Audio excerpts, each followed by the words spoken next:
Alrighty, this is your host, Mr. BDA, and let's get down to business. Alright, so let's talk about the Canelo Crawford fight that just took place this past Saturday, September the 13th. And Terence Crawford walks away as the new super middleweight champion by scores of 115-113 twice and 116-112. More on those scorecards later, by the way. But what ended up happening? I had picked Canelo by decision. I thought it was a 60-40 fight in his favor.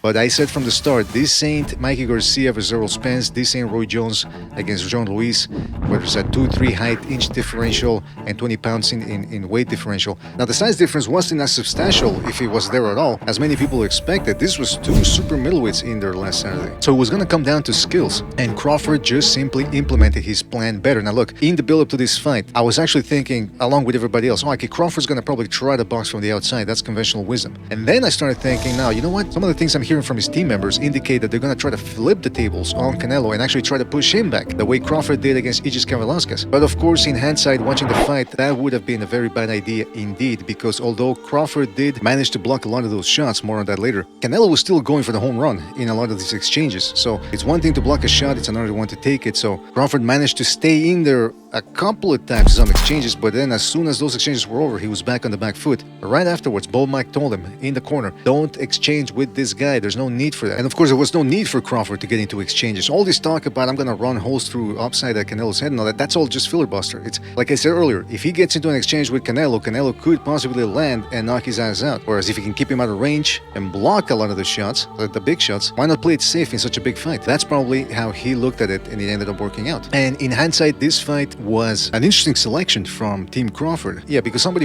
called in on Saturday at the post-fight calling show and said that this was somehow a cherry pick for Terence Crawford. And I said, well, wait a minute. How can it be considered cherry pick if you're coming off a 1-year layoff, you're the older guy, and you're moving up 2 weight divisions? What I like to call it is tactical matchmaking. It was a very good selection because, again, this reminded me of, just to go back to the historical record, Bernard Hopkins versus Jean Pascal. Hopkins was what, 46, 47 when he fought Jean Pascal for the light heavyweight championship, and Pascal was the younger guy by almost 20 years. He was faster, but not by that much. The main problem was his output. He just didn't throw enough. He fought at an old man's pace, and that suited the old man Hopkins just fine. Now, Hopkins didn't school Pascal. It was a very difficult fight, but he managed to do enough to capture the light heavyweight championship of the world. Very similar to how Crawford managed to do it against Canelo in pulling off this historic victory. I was surprised that Crawford didn't land more uppercuts. I thought for sure that was going to be his ace in the hole, because Canelo, when he throws punches, if you look back at another video that we did, Canelo tends to tuck his chin down and sort of lean down a little bit after he throws some of his wallops, some of his sledgehammers. But I didn't see that many uppercuts. And let's talk about what else we didn't see. Canelo being a little bit more urgent. He fell in love with that sledgehammer approach,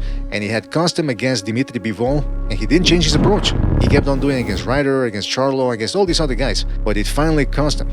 Somebody else called in on the post-fight show. He said, you know what, Canelo was doing well with the straight shots to the body, but then he just abandoned them and went back to swinging wild upstairs. And that's the other thing that impressed me about this fight, and this was something that you had to look for early, and it was going to let you know how the fight was going to play out, how Crawford reacted to Canelo's punches. And he was blocking very well. He was looking for that overhand right, and Canelo would throw that overhand right, and it wouldn't move Crawford as much as people expected, or at least as much as I expect. And when I saw that after 3 rounds, I said, oh boy, Canelo's in for a long night here, because Crawford is not overly respecting those shots. I mean, he respects them, but he can take them. So now he knows he can implement his plan, and that's precisely what he did. This sort of reminds me of Michael Spinks versus Larry Holmes back in the 1980s. Larry Holmes was the heavyweight champion. Michael Spinks was coming up in weight from light heavyweight. He already sparred with heavyweights, so he knew he could hurt them. But what he didn't know was whether he could take their punches. So what he did is he added on muscle, armor, and then he was able to take the shots on the shoulders, on the body, and he wasn't as intimidated then.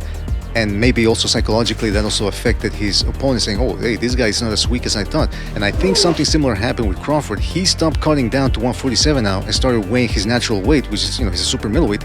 And Canelo couldn't move him as much as he probably thought he would. The other thing that ended up being correct, that I didn't really expect that much, was the Crawford movement. He did a little bit of what he did in the postal fight. He would land one shot here or there and then move around the ring. And that was enough for Canelo to just follow him around and look for that one single wallop.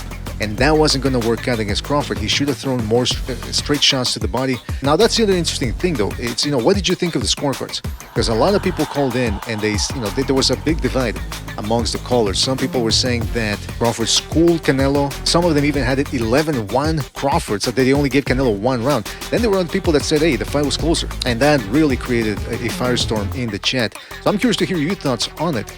My thought is that it was a competitive fight. And I saw both guys landing plenty of shots, and I saw Canelo land plenty of head-snapping shots too. And I saw Canelo score with more body shots as well. And if you look at the punch stat numbers, they back up the fact that it was a competitive fight. And I mention all of this because we did have two callers who mentioned that they thought Canelo won on Saturday night. And I saw somebody else on the Discord say that Canelo won the fight. So the people who say that are on the same boat as the people who say Crawford won this fight 11-1. It was a competitive fight.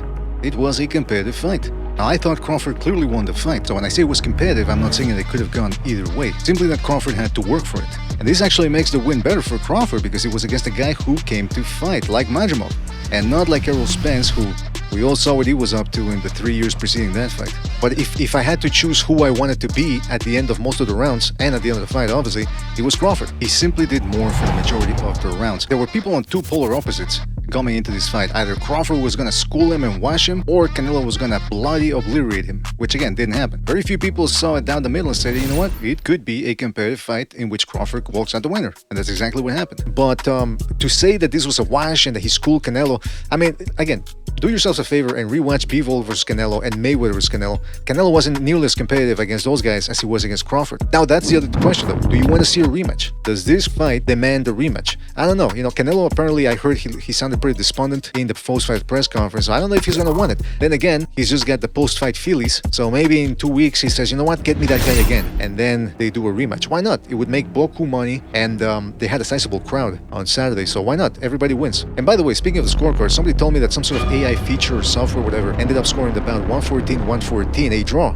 What do you guys think about that? Let me know in the comment section below. Now, where does Crawford go from here? Does he stay at 168 and fight Shiraz? I mean, either way, it's going to be a risk because even though he looked like he belonged at 168 weight-wise, he's still 38 years old. You know, you can only push it so far. And if he goes down to 154, those guys are going to be a little bit more mobile than Canelo was at 168. I mean, we did see Crawford struggle against Madrimov down at 154. So I don't think he's going to go through the gauntlet at 154, especially at his age and having just beaten Canelo. You know, he's got a lot of wiggle room to rest on his laurels right now. But you know, looking at it from that point of view, what does Shiraz have that the guys at 154 don't? Well, he's not as fast, and you know, Carlos Adames gave Shiraz hell. In fact, a lot of people thought Adames got robbed in that fight, and he was coming forward. He was just shooting throwaway shots and backing Shiraz up, or just getting on the inside and beating him. So can Crawford at 38 years old do that? And does he want to go through that against a much taller guy who can crack?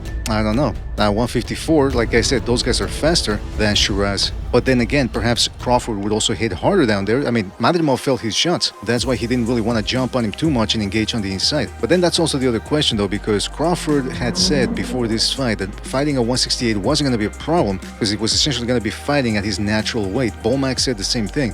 And so I'm thinking, well, if 168 is where he's comfortable at, is he going to be comfortable now going down to 154 or even 160? So I don't know. If he's cutting weight to get down to 154, will he be as effective and as dominant as we're used to seeing from him? And let's not forget, again, we go back to historical record. I mentioned Roy Jones earlier. Roy Jones beat John Luis back in 2003 for a heavyweight title. And people were saying, okay, who can beat Jones now? If a heavyweight can do it, who's going to stand a chance against him? You know, people were saying James Toney wouldn't be able to do it. People really didn't give Antonio Tarver much of a chance, or Vasily Girov at cruiserweight. And so what happened? Roy Jones didn't really have many more options out there, and he fought Antonio Tarver. And I remember I didn't give Tarver much of a chance because I was riding that boat too. I was saying, well, listen, if Jones could be the heavyweight and dominate a heavyweight, what's Tarver going to do? Well, we saw what happened in the first fight. Roy Jones got a very close decision, and then in the rematch, Tarver knocked him out. So I'm not saying that's what's going to happen to Crawford, but we've seen instances of people moving up in weight and then dropping back down and not looking all that hot. In fact, their careers get sidelined. And at 38 years old, that's, again, I keep bringing up the age. At 38 years old, I don't think it would be a good idea to move up to 168. So, and again, remember, Crawford weighed in at a comfortable 167.5. That's a beefy 167.5. So now to cut down and go back to 154 at his age, I don't know, could be trouble. Now, as for Canelo, where does he go from here? Well, does he stay at 168? A rematch against Crawford would work. Again, like I said earlier, it would make a lot of money, and Canelo would have to make some adjustments, obviously. He would have to adjust to the fact that he can't outbox Crawford early on. He has to go to the body. He has to go ballistic to the body. You know, I said it's easier said than done, but it has to be done. Canelo has no choice. So I don't know if he's going to want to go through that, not even know if he can do that. I don't know if he can go ballistic like that and make it work.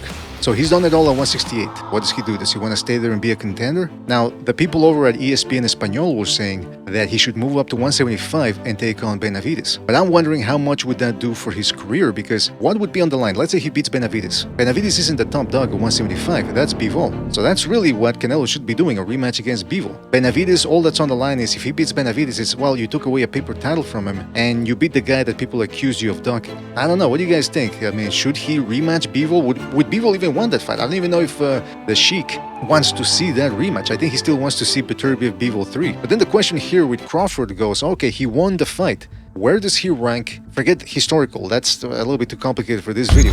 Pound for pound, let's just keep it simple. Pound for pound, where does he rank? Because there is a discussion to be had about this, and we're probably gonna do a midweek show on this. Usyk has gone up and beaten bigger men for longer than Crawford has. Inoue has been tearing through his divisions and utterly dominating his opponents. But then again, some people say, yeah, he dominates after he gets dropped. Crawford ain't getting dropped, neither is Usyk. So Inoue, by the way, just spoilers, he ended up fighting a couple of hours after Crawford Canelo, and he defeated MJ Akhmadaliev by wide margins. Now that was a wash. You want to see what a wash looks like, that was a wash. But again, now the question becomes, where does Crawford rank pound for pound? Again, as it often happens with pound for pound discussions, I think we're going to hear a lot of, well, it's subjective, it's just my opinion, blah, blah, blah. But is it really subjective? Or is there a case to be made for Crawford to be pound for pound number one, Usyk, or for Inoue? I don't know. I'm very curious to hear your thoughts. And if we do a show midweek on this, it will probably be an open lines, open panel show, so anybody can join in and you can give us your opinion on that. So where do Canelo and Crawford go from here? Let us know in the comment section below. Don't forget to hit the like, subscribe. Feel free to join our Patreon page where we offer up videos for free. And we'll catch you in the next one, fellas. Take it easy. Thanks for watching. Whoa.